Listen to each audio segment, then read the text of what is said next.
Let's play ball.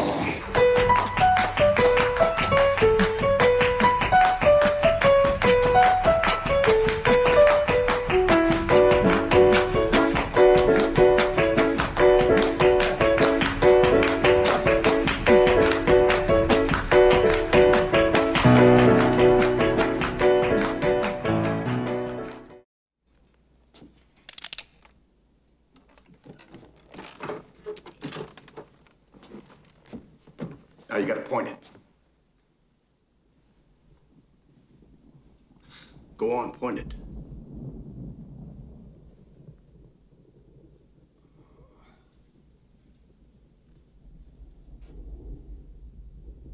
Now all you gotta do is pull the trigger, mister.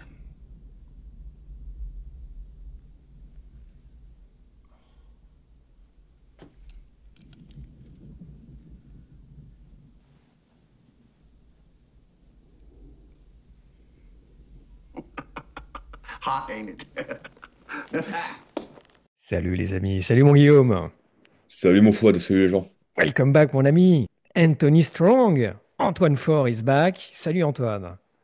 Salut à vous les impardonnés. Ah, content de te retrouver également Antoine. D'autant plus qu'avec toi j'ai remarqué qu'on faisait plus de vues que d'habitude, hein. Tu es une excellente affaire, hein, donc Je me ruine en produits de beauté. pour ce film, donc un film qu'on voulait faire depuis un moment et qui te tient aussi particulièrement à cœur, hein, Antoine, à Guillaume aussi. Euh, il est de circonstance également parce qu'il nous permet de rendre hommage à Gene Hackman, l'immense Gene Hackman, hein, qui nous a quittés récemment, hein, l'une des vaches sacrées, hein, de notre cinéphilie. Hein, on va lui rendre hommage du mieux que nous pourrons. Alors, nous allons évoquer ensemble un western majeur, hein, un western qui a fait date dans l'histoire du cinéma, un western qui ne fait que se bonifier avec le temps, hein, qui est une date à la fois dans le cinéma des années récentes, mais également dans la carrière de son réalisateur-acteur, hein, Clint Eastwood. Nous allons évoquer ensemble Unforgiven, impitoyable. Sorti en 1992, réalisé et interprété par Clint Eastwood, impitoyable, Unforgiven. Donc à ce jour, sauf erreur de ma part, le dernier western de Clint Eastwood. Sauf si on considère Cry Macho, son avant-dernier film, comme un western, ce qui est entendable, comme ce qui peut être considéré comme un hors-sujet. Selon les sensibilités, à voir quoi. Alors, mon cher Guillaume, de quoi parle Unforgiven? Alors, Unforgiven, raconte donc l'histoire de William Munny, une gâchette légendaire, un tueur qui fait frissonner les légendes de l'Ouest, qui est donc à la retraite, veuf, qui galère à s'en sortir dans sa ferme, avec ses cochons malades et ses deux enfants en bas âge, qui un jour va se voir proposer un comeback pour tuer des cow-boys qui ont mutilé une prostituée, en fait. Il a besoin de cet Hmm. argent et il va devoir peut-être redevenir celui qu'il avait promis à sa femme de ne jamais redevenir. Une histoire de vengeance, de rédemption, de héros ambigu aussi, hein, puisque le personnage principal de William Munny, bon, c'est pas un enfant de cœur. Non. Euh, Impitoyable est le film qui a tout raflé, hein, aux Oscars cette année-là. Meilleur réalisateur, meilleur film, meilleur Mhm. acteur dans un second rôle pour Gene Hackman, hein, à cette époque-là. Les Oscars récompensaient des films, des vrais films, hein. Ça avait de la gueule quand même. Ça avait de la C'est, gueule, hein. c'est- Des films dont on se souvient encore aujourd'hui, plus de 30 ans après. Et pour introduire ce show, mon cher Antoine, voilà, hein, c'est un film qui a plus de 30 ans aujourd'hui. Quelle place a-t-il dans ta cinéphilie, Unforgiven? La réponse, Fouad, est très simple, dérisoirement simple. C'est mon film Hmm. préféré. Ah, Point. carrément. Voilà. Waouh, ok. C'est mon film préféré et plus je le revois et plus j'en suis convaincu. Hmm. Présente émission m'ayant renforcé encore dans cette certitude. Sachant que j'ai avec ce film une histoire qui est maintenant plus que trentenaire, en précisant que je ne l'ai pas vu au cinéma à sa sortie. J'ai eu ce grand tort. Je ne l'ai pas vu au cinéma. Je ne sais pas d'ailleurs, je ne sais pas reconstituer mon histoire personnelle ni ce qui a fait que je n'y suis pas allé. Et ce que j'ai jugé avoir mieux à faire que d'aller voir Impitoyable. Bon, mes biographes se pencheront sur la question. Toujours est-il que à l'époque, et deux mots de contexte, j'ai la chance et la malédiction d'avoir un grand frère très cinéphile qui m'a fait voir toute la nouvelle vague et beaucoup de Hmm. choses en noir et blanc, à la fois passionnantes, parfois un peu barbantes, mais en tout cas qui ne me font pas frétiller, qui me font réfléchir, mais pas frétiller. Et je m'aperçois, en apprenant la rafle que tu as rappelée d'Impitoyable aux Oscars 93, qu'on peut réconcilier les deux, que confusément, un film qui a un succès critique considérable parce que ça a été le cas, est aussi susceptible d'appuyer sur les bons boutons. Donc je me rue sur la VHS, puisqu'à l'époque c'était des VHS, Hmm. et je regarde le film religieusement, et c'est encore mieux que ce à quoi je m'attendais. Et là, je prends un choc à plein d'égards, narratif, esthétique, tout ce que tu veux. Je le revois, je ponce la VHS, je l'acquiers en support physique dès que je peux. Des copains me font une blague en remplaçant le DVD d'Impitoyable un jour que je l'ai prêté par un film avec Jackie Chan qui s'appelle aussi Impitoyable. Je leur en veux toujours 30 ans Ah, après. énorme. Donc je le rachète plusieurs fois. Je finis par le voir sur grand écran. C'est arrivé, il le Ah. rediffusait vers Bastille bien des années après, il y a au moins 10 ans. Mais je l'ai vu sur grand écran et ça change la donne, on en reparlera. Et aujourd'hui encore, il manque d'un challenger. Il manque d'un challenger, c'est-à-dire Hmm. que ça reste mon film préféré euh, pour des tas de raisons. Et le simple fait de le revoir et d'en parler me met en joie. Et toi, mon Guillaume, c'est un film que tu as poncé aussi. Ben, alors, bien qu'étant plus jeune qu'Antoine, j'ai également avec ce film une histoire trentenaire. C'est-à-dire que j'ai vu ce film à l'âge de 6 ou 7 ans en VHS. Waouh. Beaucoup trop jeune, j'étais pour découvrir le film. Et en même temps, c'était l'époque où les enfants aimaient regarder des films d'adultes qui n'étaient pas de leur âge. Et After en faisait partie. Et ce qui est marrant avec ce film, c'est que je l'ai tout de suite très vite compris, en fait. Alors bien sûr, il y avait des choses qui me dépassaient dû à mon jeune âge, mais j'ai très vite compris le film en fait. Il m'a semblé très fluide. Et en fait, il a inauguré l'histoire que j'ai eue avec Clint Eastwood par la suite. C'est-à-dire que je trouve que c'est un réalisateur que tu comprends très bien en fait, qui est extrêmement fluide en fait dans ce qu'il te raconte, dans la manière dont il veut te le raconter et la manière dont tout ça t'arrive directement au cerveau, au cœur et à l'âme en fait. Je trouve qu'Eastwood est un grand réalisateur parce que c'est un réalisateur fluide. Tu comprends d'une Hmm. façon aussi limpide que de l'eau de roche, quoi. Et j'ai tout de suite eu cette relation-là avec Impitoyable. J'ai découvert à quel point le cinéma d'adulte, pour le jeune enfant que j'étais, pouvait malgré tout, en fait, avoir un rapport avec moi qui était complètement direct. Que je ne remettais pas à plus tard en me disant quand je serai grand, etc. et tout, il y a telle chose que je comprendrai mieux, telle chose qui me semblera plus accessible. Non, le cœur du film m'a apparu de manière extrêmement direct dès le début du visionnage quand j'ai eu 6 ans. Et je pense que ça, c'est l'immense talent de réalisateur de Clint Eastwood et qui s'est rarement aussi bien métabolisé que dans ce film-là, en fait. Et je voudrais ajouter qu'à l'époque, comme je bouffais déjà du film d'action à base de mecs plus forts que les autres qui vont terrasser les méchants, rétablir la justice et l'équité, sauver la orphelin, Impitoyable m'avait également parlé pour ça au niveau du pitch. Et quand j'ai vu ce film, en fait, je me suis aussi rendu compte d'une deuxième chose. Et la première fois que je l'ai réalisé, c'est qu'au cinéma, tu pouvais avoir tout ce que tu attendais d'un film, parce qu'Impitoyable peut te donner ce programme-là, en fait. Le mec qui va redevenir le super badass qu'il était, tuer tout le monde, etc. et tout. Et en même temps, tu peux avoir l'envers du décor complet. Tu peux avoir le beurre, l'argent du beurre et le cul de la crémière quand tu rafles 4 Oscars à la fin, quoi, tu vois. Et du coup, Happy Time m'a appris tout ça quand j'étais encore haut comme trois pommes, quand j'arrivais pas à mettre de mots dessus. Par contre, le sentiment a été immédiat, quoi. Ah, fascinant, hein. Vous avez un rapport au film assez intéressant, hein, messieurs, hein. Moi, j'ai un rapport très espacé dans le temps, hein. Un peu comme un amour rencontré trop tôt et que tu perds de vue pendant très longtemps et que tu retrouves des années après, hein. C'est un peu ça. Je l'ai vu dans la foulée de La Route de Madison. Alors, en fait, j'ai vu La Route de Madison en salle et j'ai eu envie j'avais saisi un peu la hype, en tout cas les bonnes vibes autour d'Impitoyable et j'ai eu envie de le voir dans la continuité de La Route de Madison, en me disant, tiens, j'ai envie de revoir du Eastwood. Et, euh, je l'ai vu, mais j'étais pas prêt, en fait. Hein, Mm. c'est-à-dire que j'avais quoi? Peut-être, j'avais 18 ans, peut-être, ou 17 ans. Je l'ai vu comme une histoire de vengeance. Assez standard en fait, hein, de quête à la prime, des personnages remplissent une mission pour gagner un trophée, etc. Je l'ai vu d'une manière très, très basique. Cela dit, j'ai été époustouflé par les qualités plastiques du film et très marqué par ce Eastwood vieillissant en fait. Mm. Ça, c'est ce qui m'avait marqué. Une rencontre un peu manquée, on peut le dire. Et là, je l'ai revu pour le show et j'ai été abasourdi en fait. Je me suis dit, mais Fouad, t'avais de la merde dans les yeux, quoi. Ouf. Hein? Oui, non, mais voilà. L'honneur de Hein? cette chaîne est sauf. Ah, Et oui, c'est non, dit quoi, mais quoi. et je l'ai revu 2 fois, hein, pour vous dire. Hein. Bon. Tellement ça m'a. Je l'ai Mm. vu 2 soirs de suite. Hein. C'est très émouvant de voir un film qui essaye de fermer un genre, en fait. Qui veut fermer un genre. C'est-à-dire qui veut enterrer le western. Hein. On est en 92.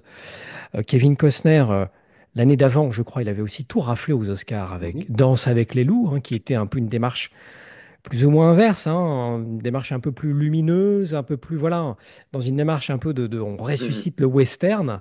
Et là, l'année d'après, Eastwood, non, non, je, je veux enterrer le western et après moi, plus rien. Donc Vous l'avez vu comme Je- ça, messieurs? Un peu, c'est une espèce d'épitaphe du western. Bah, c'est. En fait, le truc, c'est que le western, je pense, écrit son épitaphe depuis les tout débuts du western. Ouais.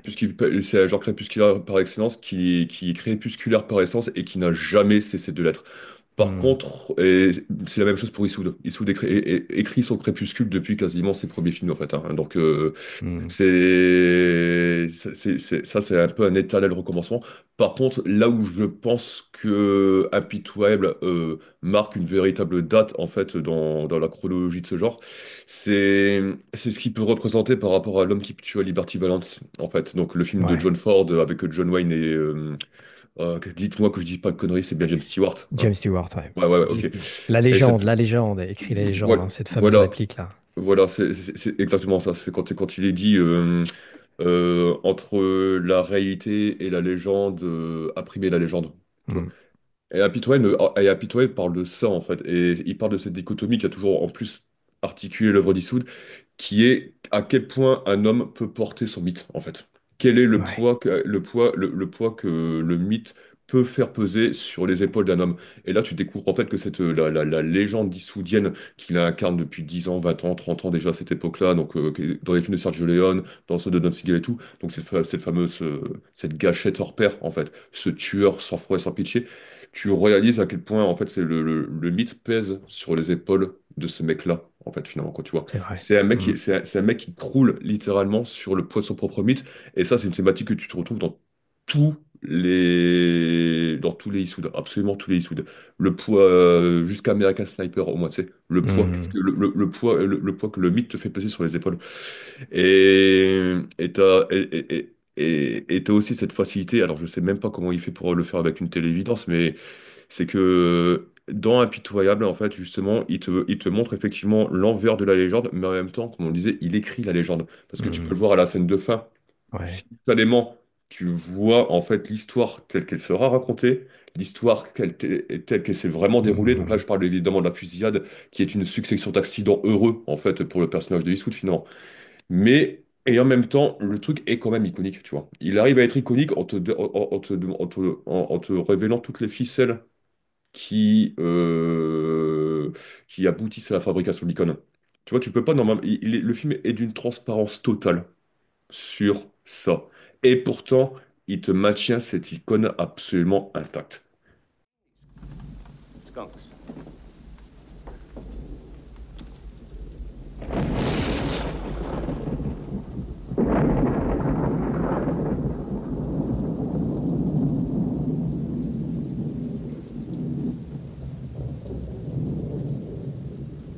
Who's the fella owns this shithole?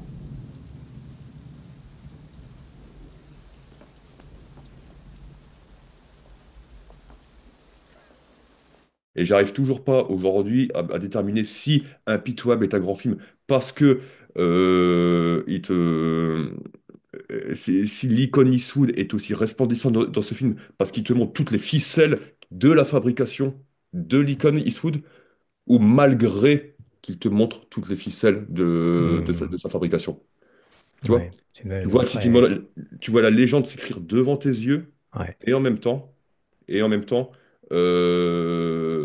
tu la vois comme si elle t'était racontée, en fait. Tu vois? Et en Et parlant de légende, j'aime cette forme de conte un peu, là, avec oui. ce texte introductif et ce texte qui termine le film, un peu comme un conte. On nous raconte un conte.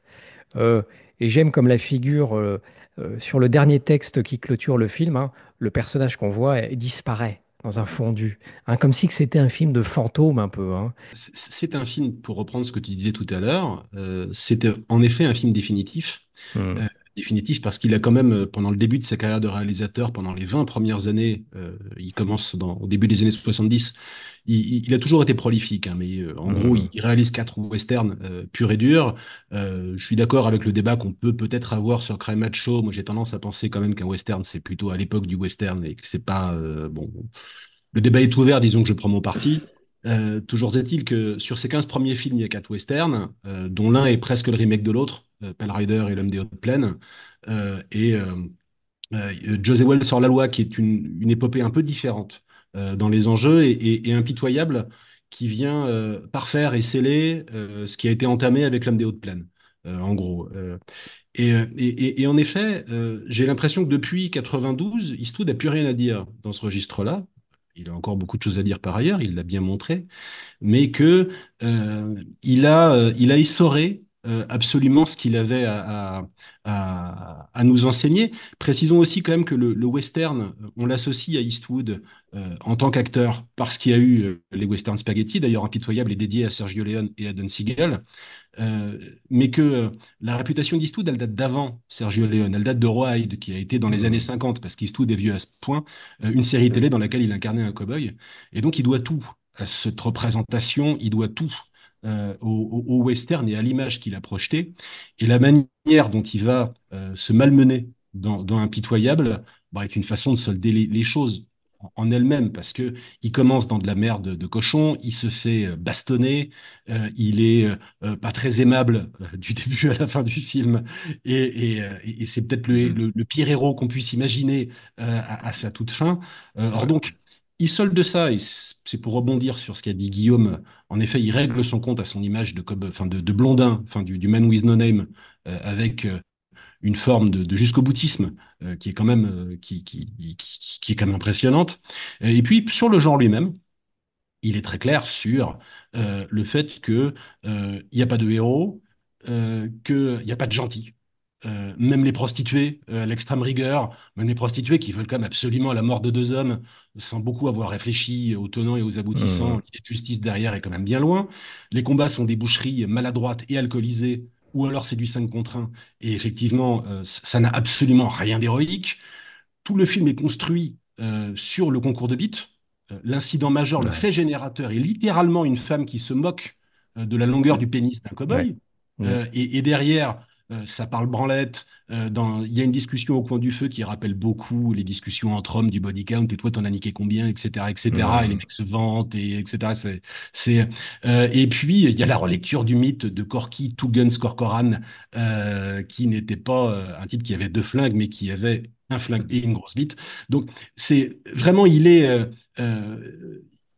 il met beaucoup de ce masculinisme de l'époque sur ce compte là du concours de bite permanent. Il te rajoute par-dessus que la mort d'un homme, c'est un drame qui n'est Ouais, pas il à le dit, hein, sous-estimer, et Kinpa avait textuellement. montré que c'était sale. Ouais. Lui, il Ouais. montre que c'est un drame, ou alors que c'est grotesque, parce que l'autre, enfin le deuxième cow-boy meurt aux chiottes, assez littéralement, Ouais. que les gens sont lâches, les cow-boys sont fondamentalement lâches pour la plupart, et qu'il n'y a qu'une poignée de gars complètement inconscients ou avec un surmoi absent, ou appelle-le comme tu veux, qui surnagent et qui sont des super-héros dans ce monde-là, mais qui en fait sont des enfoirés, que sont English Bob, Little Bill et Money. Et donc, après qu'il a dit ça, bah, il reste plus rien, quoi. Il reste plus rien. Il s'en va sur des ruines fumantes, euh, content de ce qu'il a fait. Et c'est le dernier plan du film. Euh, euh, le film est effectivement définitif et je comprends, pour ma part, pourquoi il n'a rien réalisé d'autre dans le registre après. Ouais, il y a un côté Après Revenant, terminal, c'est hein. Il y fini. a un C'est côté fini. terminus, tout le monde descend, hein. C'est vrai que, alors, pour rappel, hein, c'est un scénario de David Wade Peoples, qui a co-signé Blade Runner, hein, notamment. Alors, c'est intéressant, messieurs, parce que Eastwood lui-même, avec ce scénario, a un peu a même eu le même rapport que vous avec le film. C'est-à-dire que c'est un scénario qui a tourné à partir des années 70. Francis Ford Coppola lui-même l'a acheté. Il a acheté les droits et malheureusement, il en a, bah, il en a rien fait, donc il les a perdus. Eastwood a récupéré les droits, mais les a gardés sous le coude pendant une dizaine d'années, en fait, en se disant, je ne suis pas assez vieux pour faire ce film. Mm. Et il l'a gardé sous le coude, impitoyable, en voulant le faire, en hésitant. Il a beaucoup hésité. Et c'est intéressant, le rapport d'Eastwood, même avec ce scénario-là. C'est-à-dire qu'il n'est pas tombé dessus de manière évidente et il n'a pas voulu le tourner immédiatement, hein. C'est une rencontre en deux temps, hein. Mhm. C'est intéressant ça comme démarche, hein. Donc on peut dire que le film est un accouchement au long cours, hein. C'est ce qui lui donne d'autant plus de prix, hein. Mais, je, mais oui, mais je pense que Eastwood, c'était toujours quelqu'un qui a eu le discernement et la sagesse, en fait, à quelques rares exceptions près dans sa carrière, de choisir les films qui étaient pour lui et surtout de Hmm. choisir le moment de faire les films, en fait, qui étaient pour lui, quoi, tu vois. Je pense que c'est aussi la raison de sa longévité, en fait. C'est que le mec a le sens du moment, en fait. Il sent, il a Ouais. le sens du moment. Et ce moment-là, en fait, quand tu comptes bien, quand tu reprends ses 50, 60 ans de carrière, ne lui a que rarement échappé au final, quoi, tu vois. Mais je vais aussi revenir sur le fait que donc Happy Toil, il ferme le genre. Et je pense que c'est aussi intéressant de l'époque à laquelle il est arrivé. L'époque à laquelle est arrivé Impitoyable est certainement pas innocente quant à l'impact du film. C'est-à-dire que les années 90, c'est quand même la décennie où, en fait, on se pose beaucoup de questions sur la représentation de la violence, hein, que ce soit Mhm. dans les groupes c'était l'époque où tu avais le gangsta rap qui avait émergé, tu avais aussi le nouveau death metal, tu avais les films de Tarantino, etc., etc., des trucs comme Tueur vont défrayer la chronique. Enfin, tu vois, les années 90, c'est ça quand même. C'est quand même une décennie Hmm. où la représentation de la violence a franchi quelques caps. Et on se pose toujours des questions de moralité, en fait, par rapport à ça. Et comme le dit Antoine, finalement, Eastwood, en fait, là, te rappelle, en fait, ce que c'est que tuer, c'est dégueulasse, que la mort, c'est dégueulasse, que il t'a ce très beau monologue quand il dit, tu es un homme, tu fais pas que le tuer, tu lui prends ce qu'il a été, tu lui prends ce qu'il aurait pu devenir, tu Eh lui oui. prends ce qu'il est et compagnie. Hmm. It's a hell of a thing, killing a man. You take away all he's got and all he's ever gonna have. Yeah. Well, I guess they had it coming. Et en fait, c'est Impitoyable, c'est quand même un film qui te rappelle la valeur de la vie, en fait. C'est un film qui te rappelle vraiment la valeur, qu'est-ce que la valeur d'une vie humaine, et il te remet vraiment ça au centre des débats, à une époque où justement on avait tendance ça devenait de plus en plus accessoire en fait. C'était une notion qui était de plus en plus volatile. Alors aujourd'hui, en 2025, j'en parle même pas, hein, mais ça avait déjà commencé à l'époque. Et Impitoyable, pour moi, il est important aussi parce que c'est le film qui te rappelle la valeur d'une vie humaine par celui qui a incarné un idéal de faucheuse avec deux colts dans les mains pendant 50 ans, quand tu vois. C'est pour ça que les scènes de, de fight dans le film sont aussi, je pense, impactantes. Et un acteur qui a une longue réputation aussi de un peu de misogyne, hein, on va le dire, hein, un petit peu, hein, et qui, Oui, pour le coup, je trouve, donne une grande place aux femmes dans ce film, hein. Euh, je trouve, ce qui m'a marqué, on a affaire qu'à des hommes sans femmes, en fait, dans ce film-là. c'est vrai. Les seules femmes qu'on voit, c'est la femme du compagnon de Eastwood, Morgan Freeman, qui est Sally. muette Oui. Mm. et qui désapprouve. Elle est muette, on l'entend pas, elle Elle donne le désapprouve. mauvais œil. Ouais, c'est Mm. ça, hein. Exactement. Et en plus, on comprend elle est indienne, elle est native Oui. américaine. Il est fascinant, ce personnage. On l'entend pas, mais qu'est-ce elle exprime énormément de choses, hein. La femme de William Money, évidemment, qui est un fantôme, hein, qui est très présente sans être là physiquement. Et ce groupe de prostituées en quête de vengeance. Bon, il y a une chose qui m'a marqué, c'est ce personnage et on en reparlera, hein, de Gene Hackman, Bill Daggett, qui construit une maison dont on devine qu'elle s'écroulera, en fait. Hmm. C'est intéressant, ça, et je trouve comme détail. Euh, Il est pas charpentier. il n'est pas Il est pas charpentier, puis charpentier. derrière ça, il y a cette idée, il arrivera à rien, il construira rien, en fait, hein. Je l'ai un peu pris. Ce monde est stérile, en fait. Ce monde est Hmm. stérile. Ouais, puis je pense que c'est aussi sa tentative de... Parce qu'en fait, t'as aussi que des personnages qui essaient de redémarrer, en fait.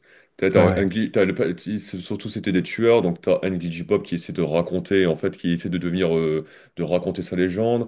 Mais à côté de ça, t'as William Money qui essaie de se reconvertir en fermier. T'as le personnage de Gene ouais. Hackman qui essaie Mm. de mettre... au contraire, il y a une politique très claire dans la ville qu'il administre en tant que shérif, c'est qu'on laisse toutes les armes à l'entrée. Et le moindre contrevenant, la plus petite éclair de violence est sévèrement réprimé par Bill Daggett, la loi et l'ordre en personne, quoi, tu vois. Donc c'est que des personnages qui essaient de tourner la page, qui essaient de tourner leur page, et comme tu le dis, il y a toujours un échec, en fait, à essayer de se reconstruire finalement. Impitoyable, je pense faire aussi le genre parce que je pense que c'est le film avec lequel Eastwood a été reconnu comme un grand réalisateur. C'est avec ce film-là, Hmm. je veux Ah dire, oui, ouais. il avait déjà 20 ans de carrière derrière lui en tant que réal, tu vois.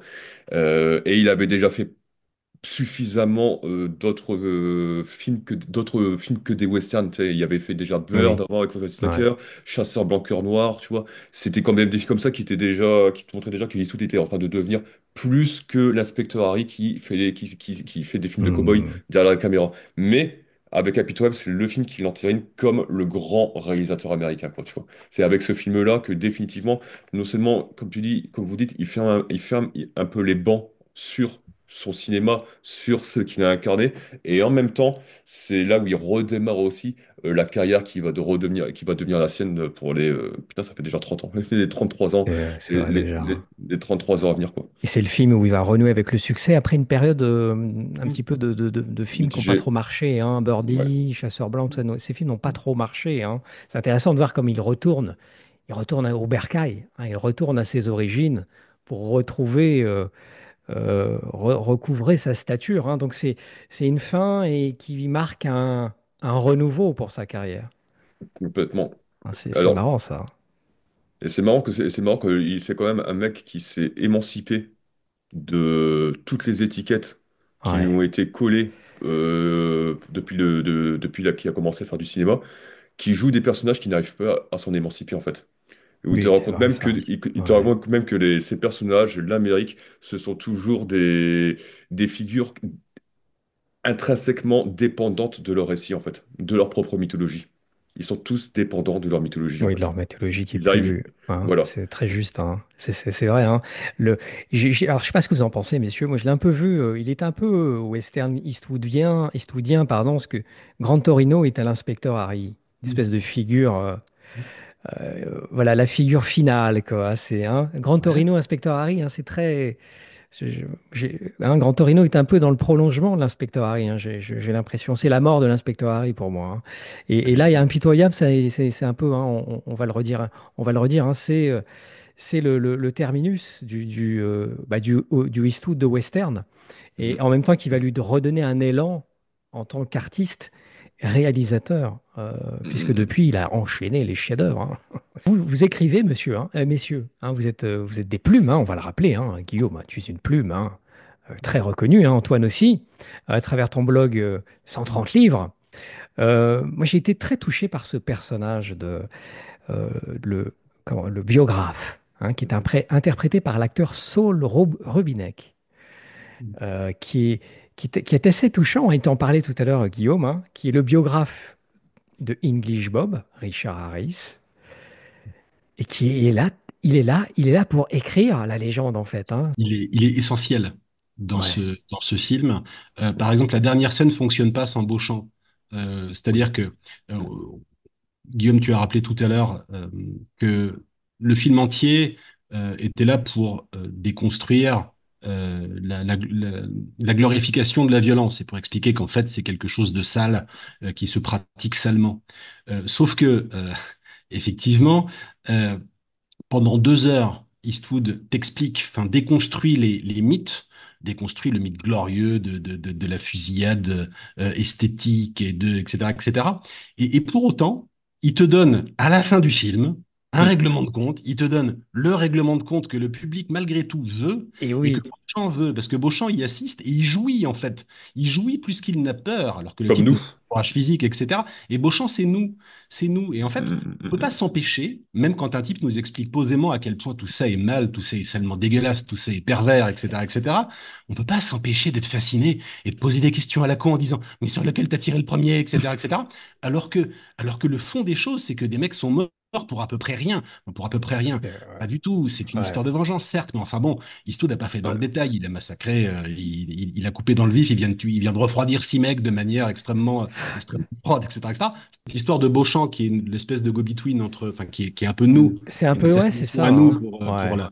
Et on retient des trucs, on va retenir de l'histoire ce qu'il ne faut pas en retenir. C'est ça qui est formidable, en Ouais, fait. ouais. Mais je pense que c'est aussi ce qui t'empêche d'être dans une posture de jugement des personnages, c'est que même nous, en tant que spectateurs, on a beau être sensible à tout ce que Eastwood met en place justement pour se mettre à mal, aussi bien physiquement que cinématographiquement, tout ce qui nous dit de vrai, de beau, de juste et de douloureux sur la fragilité de la vie humaine et sa préciosité, tu peux dire tout ça, mais à la fin, tu vas quand même te jouir dessus, tu attends quand même ce moment de vengeance, tu attends Ouais. cette C'est catharsis en vrai. fait. On est d'accord, messieurs, hein. Moi, Tu attends j'ai cette... kiffé la fusillade finale. C'était Bien jouissif, sûr, quoi. bien sûr. Et d'ailleurs, un sacré moment de mise en scène, parce que Eastwood Ouais, a toujours tendance à mésestimer ses qualités formelles en tant que réal, c'est mais vrai, ça. honnêtement, le découpage de la fusillade, il est incroyable, parce que à la fois, c'est une succession d'accidents, c'est une succession d'accidents heureux pour lui, il te met en exergue le sang-froid absolu du type, en fait, dans ce genre de situation, qui est sans doute d'ailleurs sa plus grande qualité, et en même temps, Oui, tu sais, il réussit à pas trop déconstruire le truc pour pas l'empêcher de devenir un truc de pisse froid, tu sais, un truc. ça va vite quand même. Ça va vite Ouais, quand même. Enfin, ça va vite quand même, c'est nerveux.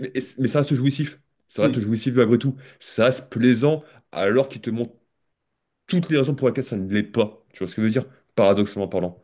Tu vois, c'est normalement au cinéma, on dit toujours faut choisir. Tu vois, tu peux pas être là ou là, tu peux pas être dans le mythe et dans le déconstructivisme.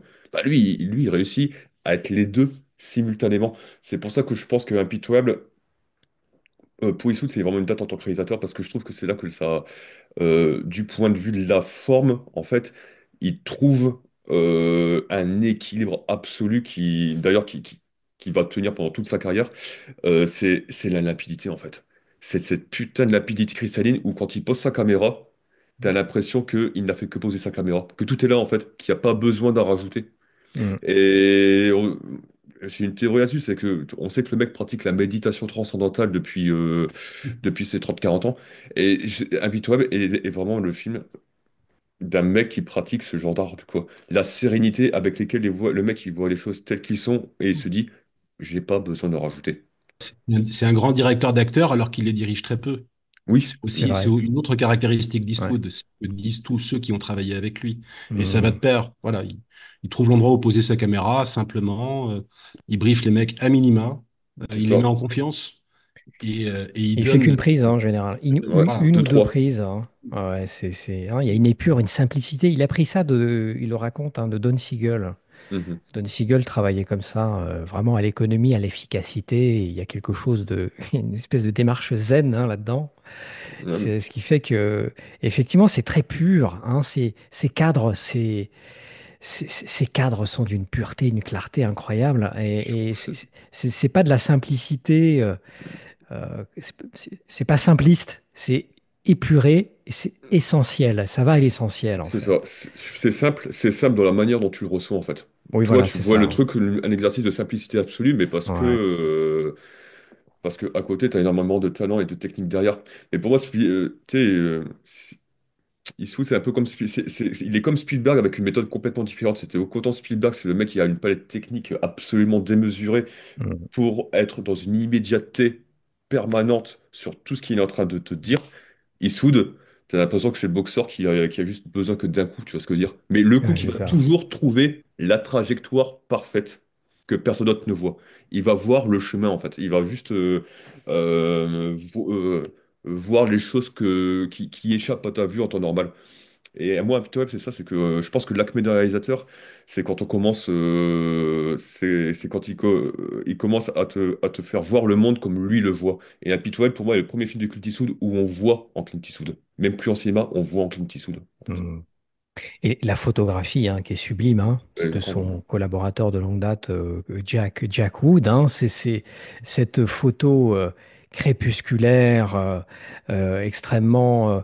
Voilà, on n'est pas dans le western glamour, héroïque, avec des héros positifs, hein, on est. Non, non. Je parlais de Seven en début du show, mais il y a un peu de ça, hein, c'est un peu. Comment dire, ouais, c'est un espèce de western de fin du monde, hein, comme ça, hein. Et à mon grand étonnement, il n'a pas eu l'Oscar de la meilleure photo, hein, le chef Hop. Il a eu le score de la meilleure photo. Il y a eu le montage, mais Mm. pas la photo, hein. Et Eastwood n'a pas reçu l'Oscar du meilleur acteur. D'ailleurs, il n'a jamais reçu l'Oscar du meilleur Ah, c'est acteur de toute sa vrai? carrière. Ouais, ouais. D'accord, d'accord. Bah, bon, j'espère qu'il aura Alors, un je ne me jour, rappelle hein. pas contre qui il était en concurrence cette année-là, ni qui l'a eu en 93. En C'est revanche, c'est C'est Pacino, c'est Al c'est le ah, temps. Pacino. Le temps d'un week-end, un truc comme ça? ouais, le Ouais, temps d'un week-end, qui Ah, pour le c'est coup, un alors, peu. que j'avais vu au cinéma, et franchement, alors? rétrospectivement, j'aurais préféré voir Impitoyable. Et puis, D'accord. D'accord. j'ai beaucoup de respect pour Al Pacino, mais j'ai tendance à préférer la prestation d'Eastwood dans Impitoyable. Cela dit, D'accord. s'il fallait donner l'Oscar d'interprétation à Eastwood ou à Hackman, je l'aurais quand même donné à Hackman. Voilà. Ouais. Il Ouais, manque, Mais, je suis obsédé s'il par fallait choisir, hein. mais c'est Alors, vrai que. la composition d'Hackman ouais. qui est Oh là absolument là. prodigieux dans sa Oh là faculté à être là. le vrai pervers, c'est-à-dire tour à tour badin et souriant et tour à tour terrifiant sur un plan. Il arrive à être les deux, Ah oui, parfois en complètement. l'espace de 2 minutes. Ouais. Il nous violente en même temps qu'il violente sa communauté.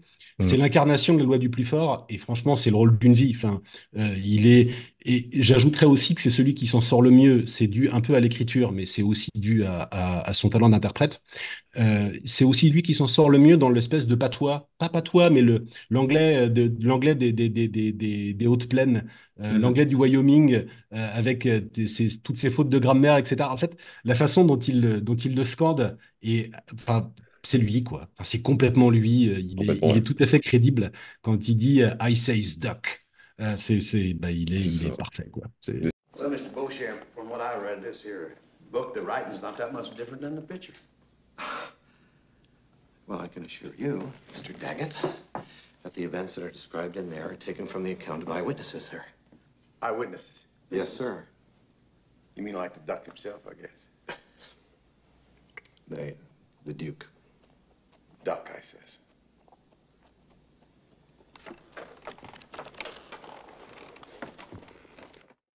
Mais Hackman, je pense que c'est l'acteur issoudien parfait en fait. Parce que c'est le mec, t'as l'impression qu'il ne fait jamais aucun effort pour être qui il est et devenir celui qu'il doit devenir, quoi.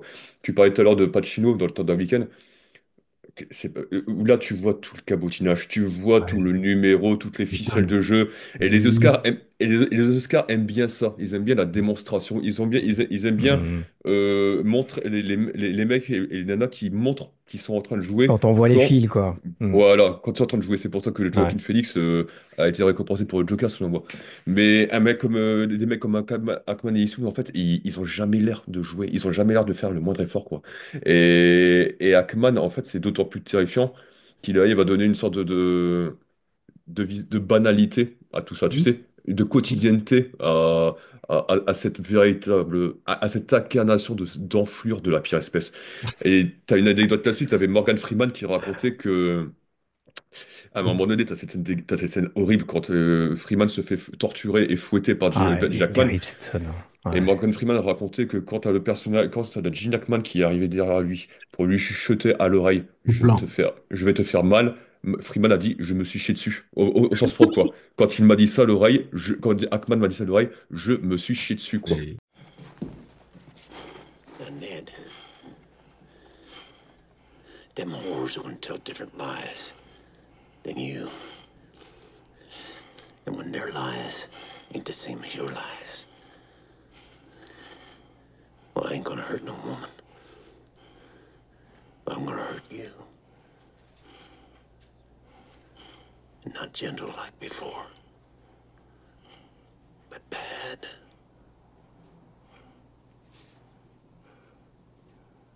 À la Ouais, ça 17e, m'étonne pas, hein. au 17e Ouais. revisionnage, j'ai Ouais. encore peur à ce moment-là.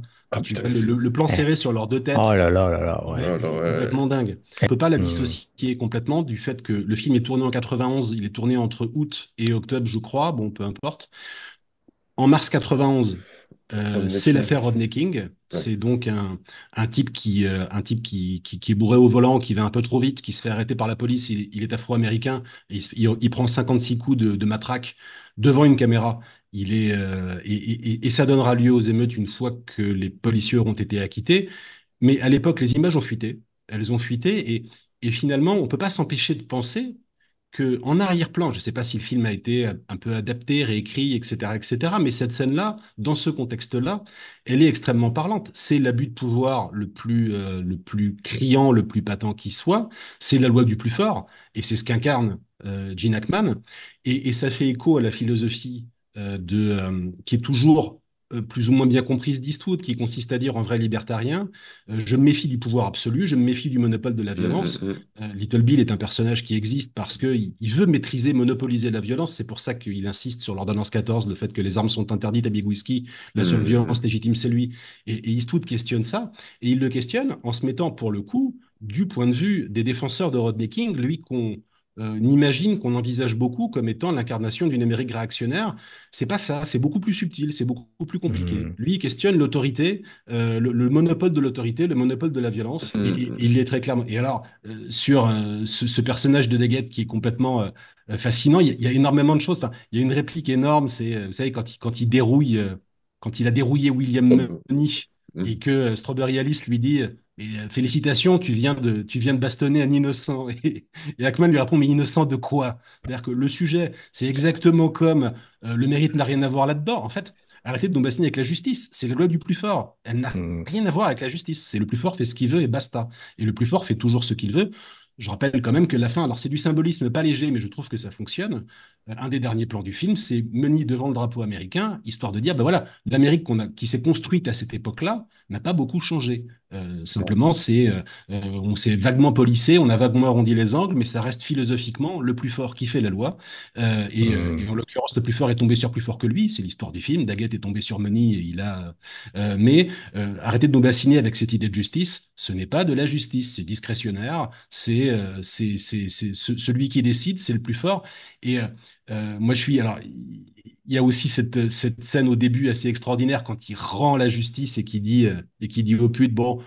Oui, vous comprenez, c'est pas des vagabonds, c'est d'honnêtes travailleurs. Là, ils vont payer, ils vont donner des chevaux. Enfin, il y a une façon très médiévale de rendre la justice, mais qui est le bon plaisir de Little Bill, enfin, du shérif, qui n'a rien à voir avec quoi que ce soit qui a été écrit dans la loi ou quoi que ce soit. Que Hmm. dalle, jamais, à aucun moment il cite le code pénal, à aucun moment, non. C'est lui, en fait, c'est son fait. Alors, elle est Mm. intéressante, cette scène des deux coupables là qui viennent essayer un peu de. Ils font contrition, hein, ils veulent. Donc, ils payent leur amende en donnant des chevaux. Mais le plus jeune des deux, il y a, il y a un plan sur la victime. Mm. Ouais.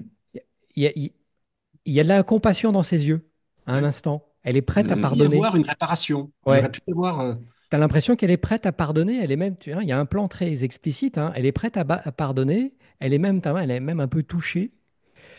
Et, euh, et non, non, non. Donc, Mais c'est- les procédures sont aussi impitoyables, en fait. Le mais monde oui, est compliqué, quoi. C'est, voilà, tu peux. sans vouloir, bien sûr, c'est condamnable, hein. Le crime inaugural est condamnable. Mais Évidemment. il y avait une possibilité de régler cette affaire autrement, en fait. Mais je pense que même là-dedans, hein, je pense que tu peux voir aussi tu peux facilement voir une parabole avec des grandes questions qui nous parcourent aujourd'hui. C'est-à-dire que Hmm, la victime n'est jamais écoutée dans Impitoyable. hmm, Personne n'écoute ce qu'elle a c'est à dire, vrai. Oui, ce que elle commence. Alors l'actrice, c'est Anna Thompson, Anna Thompson ouais, qui est magnifique. bouleversante, qui est vraiment Ouais, bouleversante. Elle a un regard qui, ouais, ces moi, yeux-là, incroyable. exactement. Hmm, qui m'a toujours versé. Mais c'est une victime que personne n'écoute, en fait. c'est vrai. Oui. On réclame vengeance en son nom, en fait, avant même d'écouter ce qu'elle a à dire, et comment elle le traverse, Hmm, en fait. C'est une victime récupérée pour la vengeance de quelques-unes, tu vois. Ça, c'est la réalité du truc. Et tout ça à rejoint ce que fait. tu disais, Antoine, sur la loi du plus fort, en fait, quelque part. C'est un système de vengeance privée qui s'auto-nourrit, en fait, sur le chaos de la lui-même. Et moi, j'aime Mm. beaucoup la scène où elle parle. à Clint Eastwood, à William Oui, elle est Munny, en jolie fait. cette scène, hein, ouais. Ouais. Ah bah, Ouais. T'as Eastwood lui ju- parle de sa femme comme si elle était encore vivante. Parce que d'un côté, tu as une victime que personne n'écoute, de l'autre côté, tu as Hmm. un tueur qui ne veut pas revenir, et que personne n'écoute quand il explique aux gens qu'il ne veut pas en devenir un, parce que y a personne qui, ni Morgan Freeman, ni le jeune qui les accompagne, personne ne le croit quand il dit à tout le monde qu'il ne veut pas redevenir celui qui a été et compagnie. Et tu as juste des personnages qui ont tombé le masque et qui peuvent s'écouter en toute simplicité. Ouais, tout Your wife? Yeah.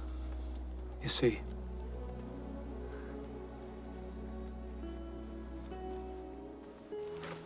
I admire you for that. For being true to your wife and all. I've known a lot of men who weren't. yeah, I suppose. à fait, Et, hmm. je pense que ça, c'est un truc qui se traque toujours dans son cinéma. Ce moment de simplicité entre les êtres, tu vois. puis Ce moment où il y a un tu... plan à ce moment-là, il y a un Ouais. plan qui est magnifique, qui est ouvert. Enfin, à côté de la Hmm. cabane sur laquelle, Ouais, il est beau ce plan, dans hein. laquelle ils sont, Du John Ford, c'est hein. magnifique, c'est Ouais. ouvert. Alors Hmm. qu'inversement, on parlait tout à l'heure de mise en scène. Voilà, il y a une alternance entre des plans, des immenses plans où on respire, et Hmm. puis des plans très très claustro quand l'action nous oppresse, quand les mecs, les plans claustro. On a parlé tout à l'heure de la tête Mhm. d'Ackman et celle de Freeman quand ils le fouettent. Il y a un Ouais. plan que j'adore, qui est peut-être mon préféré du film. C'est le moment, rappelez-vous, où Daggett demande à English Bob son deuxième flingue. Et Mhm. Oui. là, Harry, c'est face à la caméra, hop, il est sur le point de partir.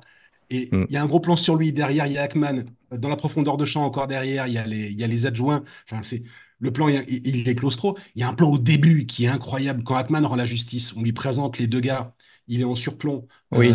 Les deux Puis sont assis par terre. t'as le Il est en surplomb. barman à droite. Le plan est incroyable. Ouais, la composition est Ouais. magnifique, C'est hein. une alternance entre Ouais, respiration et claustrophobie. absolument, hein. Et les deux sont hyper bien rendus à Hmm. chaque fois. Alors, je parle même pas des gros plans finaux sur la tête de Money, sur celle de Daggett, etc. Hmm. Enfin, on arrive à éprouver les deux sentiments d'étouffement et de respiration dans un même film. Et là, c'est de la pure mise en scène et c'est extrêmement bien fait. Je sais pas vous, messieurs, mais en fait, j'ai plus été satisfait de la mort de Daggett que de la mort des deux salopards quant à Yadé, la prostituée. Je ne sais Mhm. pas comment vous l'avez vécu, mais le fait qu'ils aillent chercher les deux coupables, j'ai trouvé ça un peu vain et leur élimination ne m'a pas. J'ai senti Parce un qu'elle malaise en fait. Oui, oui, parce qu'elle elle oui. est pas. Ouais. Elle est complètement faite pour provoquer un malaise. Elle est complètement faite pour T'es être pas, hein, absolument tu te dis, mais arrête tes insatisfaisante. conneries là, rentrez chez vous les mecs. C'est quand même, tu flagues Par avec, contre, quand ils se tapent Daguette, c'est formidable. mais il flingue un mec au shot en fait. Et oui, en Et un mec plus, qui se ouais. fait flinguer en train de chier quoi. Enfin, je veux dire, c'est quand Oui, même, c'est oui. quand même le truc comme chute. Ouais. C'est quand même rare. Moi, enfin, je sais pas ce que vous en pensez. Moi, j'ai rarement vu un film. Je sais pas, t'as déjà ce truc-là quand tu te bats dans la rue avec un type, tu sais ce que je veux dire? Et à un moment donné, tu te mets des premières claques et puis à un moment donné, tu te sens comme un con. Tu te dis, mais qu'est-ce qu'on est en train de foutre en fait? Ouais. Pourquoi? Mais Hmm. pourquoi on fait ça? Mais qu'est-ce qu'on C'est ridicule, tu vois ce que je veux dire? Tu te sens con. Et j'ai retrouvé c'est impitoyable. Et le seul film qui me fait retrouver ce sentiment-là, quand il est face au mec qui est sur le trône, le pantalon baissé sur les chevilles, lui, il a le flingue en face, il doit le tuer. Et là, tu réalises, mais putain, mais quelle connerie, quoi. Quelle connerie. Hmm. Qu'est-ce que tout ça est une connerie, en fait.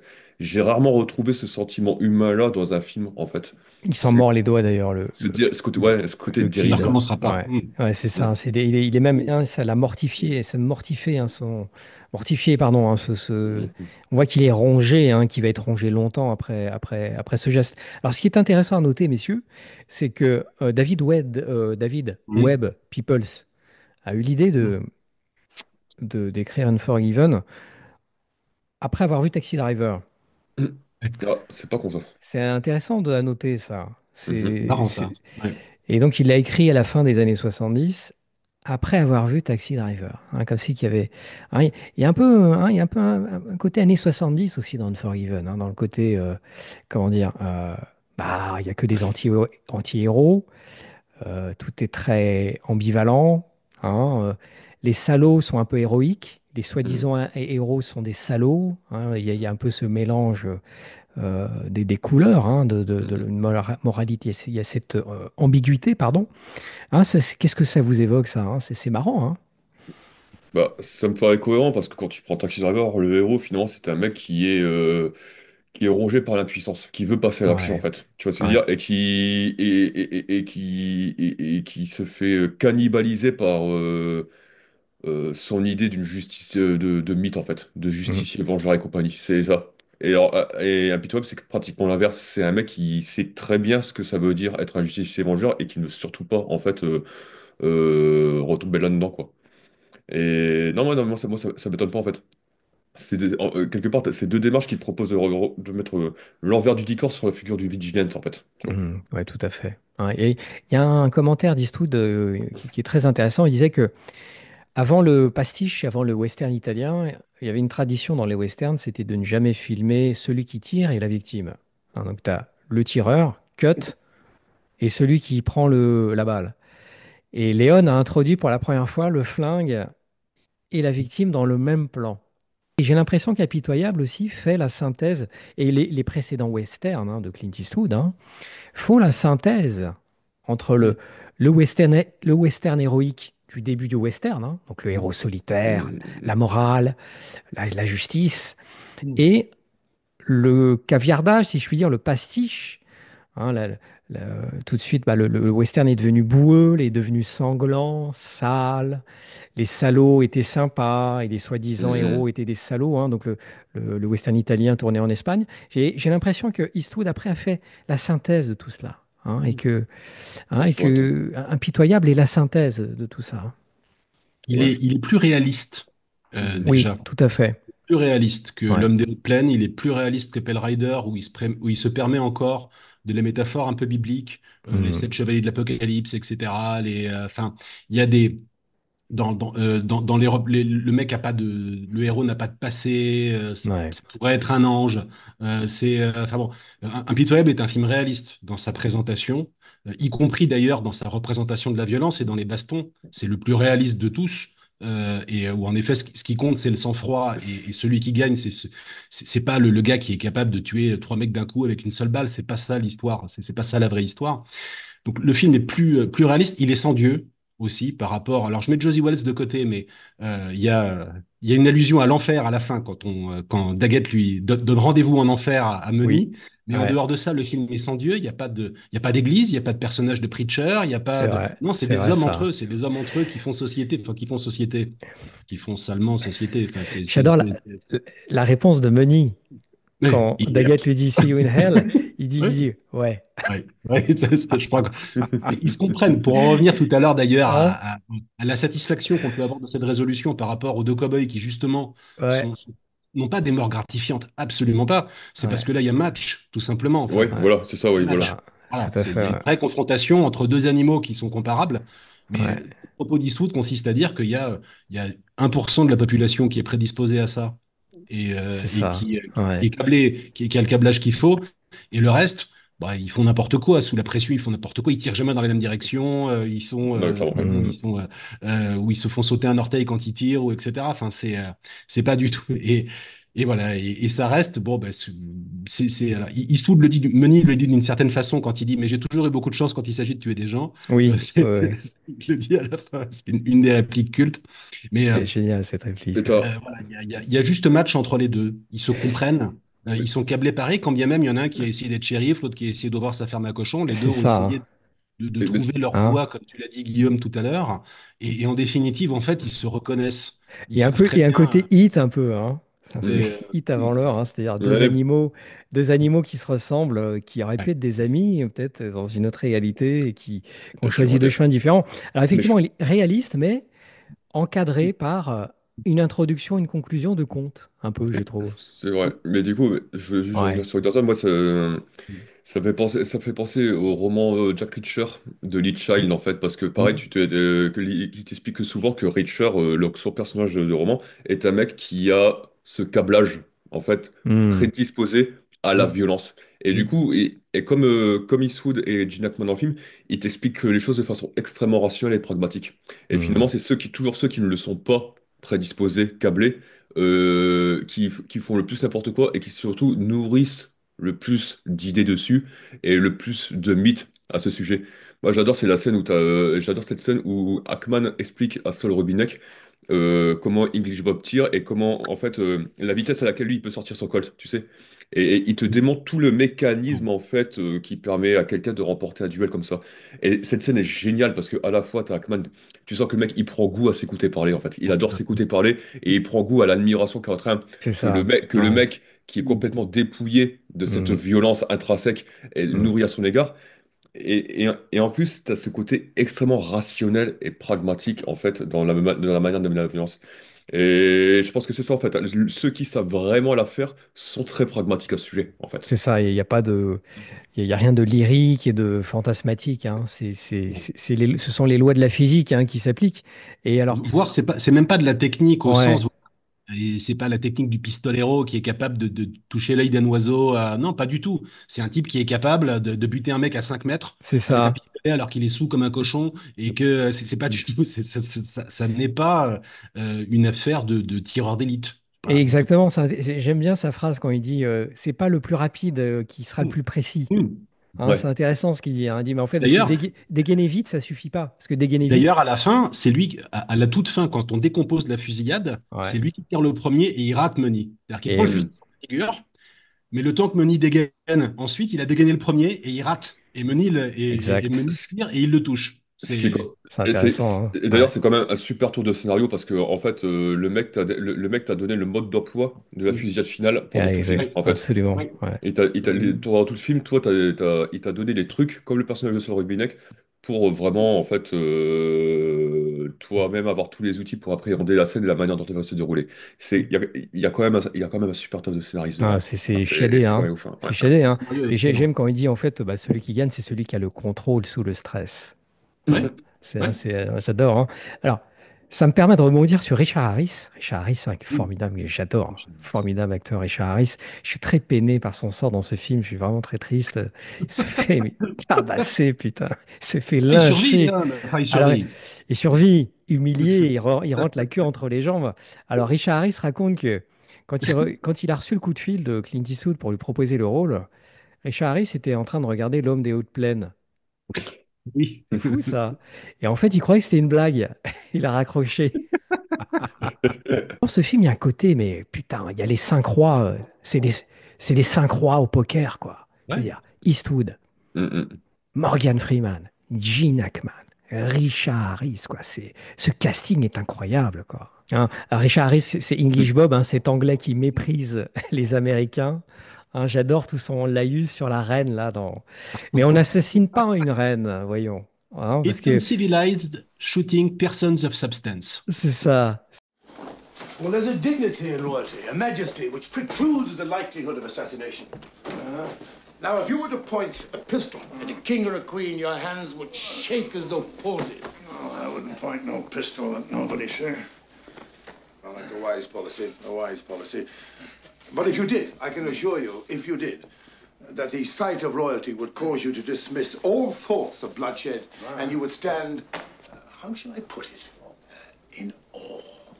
Mais en fait, c'est ça, je trouve que c'est vraiment un super film sur des gens qui aiment s'écouter parler, tu sais, qui boivent leurs Oui, propres paroles, quoi, tu c'est vois. vrai ça. Entre Ouais. Gene Hackman et en fait, à chaque fois que les mecs tombent dans le péché d'ego, c'est là qu'ils commencent à devenir vulnérables. Parce que Hackman, en fait, paraît relativement invulnérable. Là où tu dis qu'il déraille, c'est quand il commence à faire comme English Bob, à Ouais. croire en son propre mythe, en fait, tu vois. Exact. Ouais. Ouais, quand il Et trouve une oreille accueillante chez Saul Robinet, il commence à dire, il lui a expliqué comment il commence Money, c'est ça, à ouais. se satisfaire de lui-même, quoi. Money, c'est le seul en fait à justement à rester très distancié de tout ça, même Ouais. quand à la fin, quand t'as Saul Robinet qui lui demande mais comment vous avez fait pour ça, etc. Le mec ne commet certainement pas l'erreur de tomber dans le péché d'ego comme ont pu le faire en fait Hackman Harris. Mm. Et j'ai eu de la chance. Alors, Gene Hackman, les amis, Gene Hackman. Hein, voilà, hein, je disais, voilà, c'est une vache sacrée de notre cinéphilie. Hein, hein, nos vaches sacrées commencent à partir, hein, les gars, là. Hein. C'est ça, hein, tiens, Sean Il est toujours Connery. là, hein. Et Soul est toujours là, j'espère qu'il sera encore là très Freeman longtemps. aussi. Freeman est toujours vivant, Ah oui, rassurez-vous. Freeman est là, ouais. Freeman Mais est Gene Hackman, survivant. moi, ça, je vous cache pas que ça m'a mis un coup sur la tête, Ah, là. moi, ça m'a tapé, ouais. Ça m'a tapé. Euh, alors, voilà, on dit souvent de lui un grand second rôle, grand second rôle. grand acteur tout court, Ouais. tout simplement, hein. Immense acteur qui est, qui est toujours d'une justesse incroyable, quoi. Bon, pour moi, ça a toujours été l'acteur qui élevait le film que j'étais en train de regarder, tu vois. Il a toujours été bon, ce mec. Il a jamais été C'est mauvais. ça. Même dans les films Tiens, mauvais il y a films, Gene c'était bon. Hackman. Ah, donc le film va être bien. Ouais, exactement. C'est C'est pas le rôle exactement ça. principal, c'est pas grave. Il y a Gene Hackman.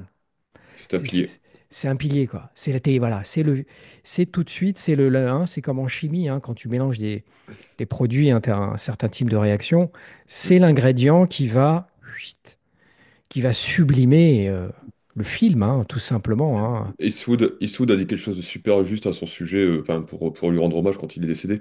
Il a Mhm. dit que Gene était l'acteur parfait. Toujours à la bonne note. Jamais au-dessus, jamais en dessous. Ouais. Tu vois, toutes ces performances, c'est exactement enfin, c'est la meilleure manière de le définir. Lee Mhm. Hackman est juste, en fait.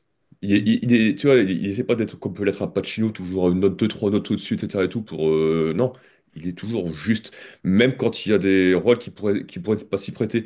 Je pensais à French Connection numéro 2 quand son personnage de Popeye arrive à Marseille pour Mhm. retrouver Fernand Doré, qu'il devient accro à l'héroïne et qu'il se fait désintoxiquer violemment sans produit de substitution. À un moment donné, tu vois le mec dans un état de manque absolu et il part dans un monologue pas possible.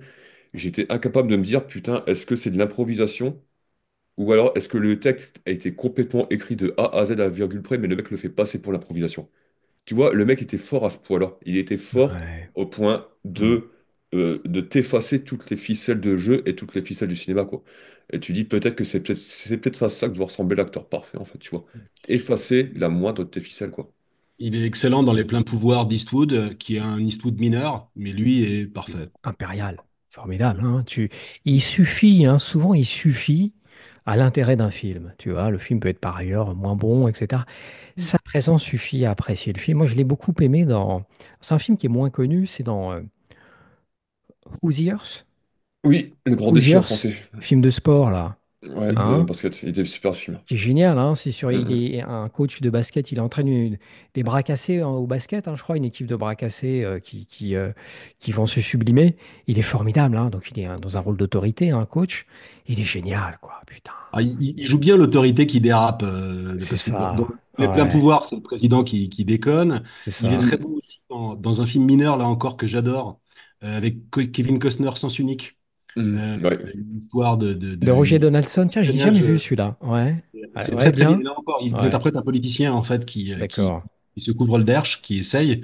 Alors, il s'avère qu'il a raison. Je spoile pas, mais Oui. si jamais Ah bah je vais le voir du coup, moi je vais me et le Sens Unique, procurer. donc il est parfait. Il est Ouais. parfait là encore, Mais, impeccable. Donc même, vraiment, il incarne bien ce type en situation de responsabilité qui applique cette loi du plus fort sans beaucoup de discernement. Même dans un film que je trouve complètement éclaté au sol, qui est The Birdcage, avec le remake de La Cage aux Folles, avec Robin Williams, Anthony etc. et tout. Ah, j'ai jamais Putain, mais osé celui-là. Ouais, oh, mais là, c'est un film qui sent la mort, en fait, tu vois. Mais c'est c'est c'est un vrai. film de vieux en phase terminale. Putain, Pas même du Robin tout. Williams, ça lag, tu vois. Mais il n'y a, y a aucun esprit cinéma là-dedans. Même Robin Williams, qui est quand même un performeur hors pair. T'as l'impression qu'il est décati de l'intérieur, quoi, tu vois. Il n'arrive pas à exister, il n'a pas de joie, t'as pas de vie. Par contre, quand t'as Par Gina contre, Knack à l'écran, et ben là, il y a un truc qui se passe. T'as beau dire, ça y est, t'as de la musique. T'entends de la c'est musique, t'entends Bam. de la musique quand tu vois Ouais. Gina Knack à l'écran. Ah, Il arrive génial. à être drôle, il arrive à te donner Mhm. de la vie à tout ça. C'est le mec le plus vieux de la pièce qui donnait de la vie aux autres, parce que les autres, ils étaient complètement, mais neurasthéniques, quoi. Et t'as Gene Antoine. Hackman rend un hommage fabuleux à Michel Galabru. C'est quand même un truc de ouf, quoi. C'est quand même fondamentalement, C'est incroyable, hein. l'idée est puissante. Même C'est- dans Conversation secrète, hein, je confesse que moi, c'est pas un film qui me fait délirer, Conversation secrète de Coppola. Mais Gene Hackman dedans est formidable, quoi. Hein. Et sans parler de ses rôles, moi, qui m'ont marqué hein, dans les années 90, hein, le Tony Scott, hein, Ah oui, USS Alabama, qu'est-ce qu'il était USS bon. Alabama, Autorité Ennemi qui dérape. d'État, La Firme, voilà, dans ces grands écrins de luxe, hein, qui étaient des écrins parfaits pour Gene Hackman. Hein. Ces premiers, je les connais moins, faudrait que je regarde. J'ai jamais vu l'Épouvantail. Tu l'as vu, toi, Antoine, Ouais. l'Épouvantail? Je crois pas. Je crois Ouais, pas. J'en ai entendu parler et puis j'ai repotassé un peu la carrière ouais. d'Hackman l'émission, mais je ne l'ai pas vu. Alors, dans Bonnie and Vachement bien. Clyde, il est formidable, dans Bonnie and Clyde, hein. T'es- t'es- Et voilà, Jean- immense acteur, hein, vraiment, il va nous manquer. Et c'est ça que Jean-Baptiste Auré, excuse-moi Fouad, mais c'est ça que Ouais, vas-y. Jean-Baptiste Auré avait dit un truc très juste sur l'épouvantail en fait, parce que du coup il y a un film Ouais, avec Al Pacino et Gene Hackman. Il te disait que lui, quand il était plus jeune, en fait, il avait tendance à ne regarder que Pacino, parce que Pacino était plus extravagant, parce il brillait plus, il scintillait plus et compagnie. Et quand il revoit le film, il fait, mais en fait, Pacino ne joue que pour lui-même, tandis que Hackman, lui, il est toujours dans un esprit de partage avec les autres. Et il se dit, putain, et c'est vrai que Hackman, je trouve que c'est cet acteur où c'est sur le tard que tu te rends compte à quel point il était bon. Parce que ouais, quand t'es jeune, t'as tendance à aimer la flamboyance, tu vois. c'est vrai. Les prestations flamboyance, Pacino dans Scarface, qui est génial, attention, là n'est pas le sujet. De Niro dans Raging Bull, tu vois, des trucs flamboyants comme ça. Mais le mec qui est juste, en fait, qui est juste, qui prête pas l'attention qu'il mérite. Et c'est quand tu mûris, en fait, que tu réalises que ce mec-là a peut-être été le plus grand acteur de sa génération. Donc je pense que Hackman est vraiment le grand acteur de la maturité de ses spectateurs, quoi. Hmm. Il y a un côté bassiste dans le groupe de rock. Il y a un Oui, côté, Hmm. voilà, j'aime Ouais, beaucoup c'est ça. cette image musicale. Ouais, tout à fait. La ligne de basse qu'on n'entend pas forcément, mais qui manque quand on n'est pas là, quoi.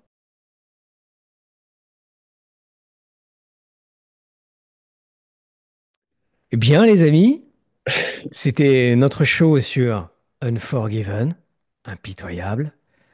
Pour conclure, les amis, auriez-vous des recos à faire à nos spectateurs, spectatrices? Antoine, comment c'était l'invité? Comment il Alors s'en moi, sort bien? je l'ai lu. Alors Hein. c'est assez marrant parce que ça, c'est un travail, vous savez, c'est un petit peu comme l'histoire du mec qui achète sa maison en viager à Jeanne Calment. J'ai lu une excellente biographie d'Eastwood, mais qui date déjà, qui date déjà d'il y a très longtemps, parce que le mec s'en rendait pas compte qu'il en restait un tiers en fait. Je crois que c'est Robert Siegel Ouais. qui a écrit la biographie. Il y a une photo de Josie Wells sur la loi sur la version américaine. Je l'ai lu en VO, c'est pas pour crâner, c'est parce que c'est factuel. Je l'ai lu et je la recommande. Elle est excellente. On y apprend beaucoup de choses, en particulier sur comment Clint est devenu Eastwood, sur ses jeunes années, sur ses années, comment il a survécu une catastrophe aérienne, comment il a été maître nageur, comment il a été... Bon, et il y a énormément de choses là-dedans. Enfin, vraiment, j'avais trouvé le bouquin passionnant. Donc, n'hésitez pas, même si cette biographie a ceci de particulier qu'elle couvre en définitive bah, une portion, alors pas mineure, mais pas complète de la vie d'Eastwood, parce que tu fais la biographie d'un type qui, à l'époque, a, je sais pas, 60 ans passés, ben, il est encore vivant 30 ans après, donc Eastwood, évidemment, tu ne Eastwood, t'y attendais pas. Clint, c'est le Va seul falloir mec sur Tom, Terre hein? qui enterre ses biographes. C'est ça, C'est ça. Donc c'est clair. le bouquin est très très bon. Et sinon, dans les films, Les Proies, comme a dit Guillaume, évidemment. Ah, les Mhm. proies, Euh, Complètement, c'est effectivement, ouais. incroyable. c'est sublime. Et puis, alors, bon, sur les petits bonbons, Bronco Billy, en ce qui me concerne, qui est aussi un film que j'aime bien, c'est Honky Tonk Man également. Enfin bon, non, je vais arrêter parce que je vais recommander toute sa filmo, c'est complètement débile. Mais bon, lisez sa bio et puis voyez le maximum des films d'Eastwood parce qu'il y aura tout est rarement acheté, même dans les films ratés. Alors moi, c'est The Gauntlet, l'épreuve de force, Mm. hein, qui est un film un peu qui est pas, il n'est pas en tête de gondole toujours des films cités pour son incroyable scène de fusillade absolument hallucinatoire. Et The Gauntlet, l'épreuve de force, ma petite reco, un Eastwood voilà, un peu méconnu, à moitié méconnu, qui vaut Mm. vraiment le détour. Et puis en deuxième, je mettrais Un monde parfait, tiens. Un monde parfait, car c'est vraiment la rencontre entre deux astres, deux Ouais. planètes, euh, Kevin Costner et Clint Eastwood, et ça, c'est juste incroyable, quoi. C'est magnifique, quoi. Un monde parfait. Ouais, et c'est vrai que L'épreuve de force, c'est un film qui a été un peu effacé de la mémoire collective parce que t'as l'impression que c'est le Eastwood d'aujourd'hui qui a effacé le Eastwood d'hier quand il était un vrai réalisateur de films d'action en fait. Et dans C'était L'épreuve de ça, hein. force, le mec était Ouais. vraiment un réel de film d'action C'était aussi. un, c'est un bourrin d'action, quoi. C'était Michael Bay avant l'heure, hein, si je puis dire. Complètement, ouais. Mais il n'hésitait pas à aller franco dans ce domaine-là, où il excellait d'ailleurs, hein. Ah mais quoi, grave, mais c'était un grand réel d'action. Mais même Mm. tu peux encore en voir plus qu'une trace dans American Sniper, à mon sens. Oui, c'est vrai. Ouais, faudrait que je le revoie, ça fait avant que je l'ai pas vu. Faudrait que je le Mhm. revoie, ça. Ouais. Et toi, Guillaume, on t'a laissé assez de temps pour réfléchir, là, d'après moi.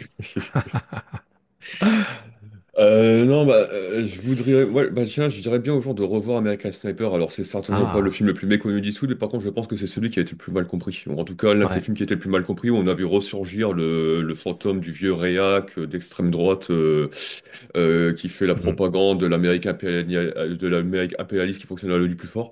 Alors que je pense que c'est son film le plus triste et le plus glauque, en fait. Je pense que même Paul Verhoeven n'aurait pas aussi bien réussi à déconstruire les mécanismes américains, en fait, Mhm. dans un autre Starship Troopers qu'il a réalisé, quoi. C'est un film de zombies, vraiment, c'est un film de fantôme. C'est vraiment un film de fantôme Mhm. qui s'attaque à tout ce qu'il peut y avoir de plus décati, en fait, dans cette âme américaine.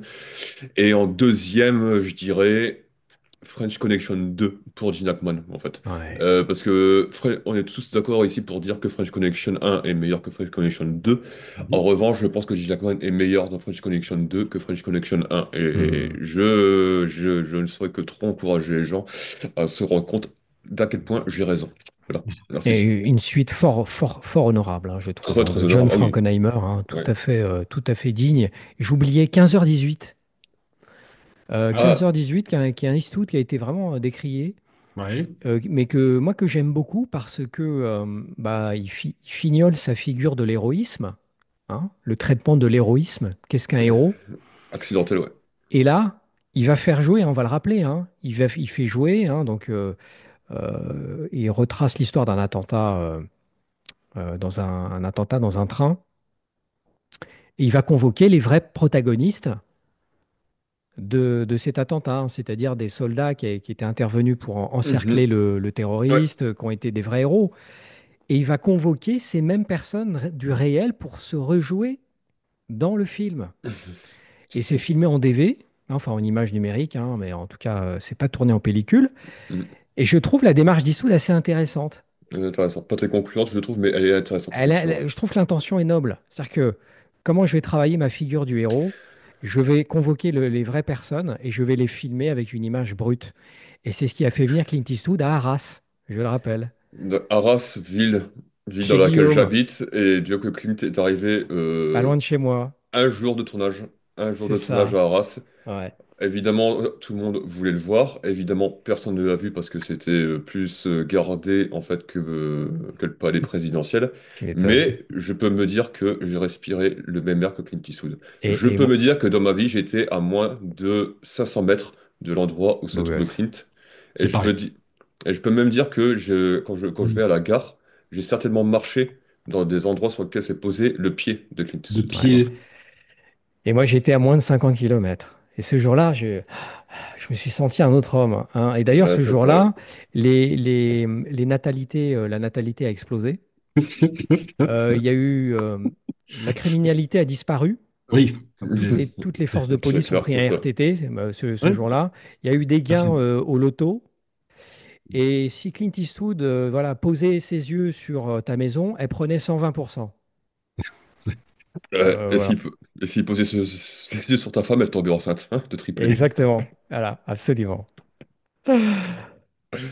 Un grand Bon, merci, les amis. un grand merci les gens. Gene Hackman, bisous. Merci l'artiste. Merci pour Longue tout. vie à Clint Eastwood.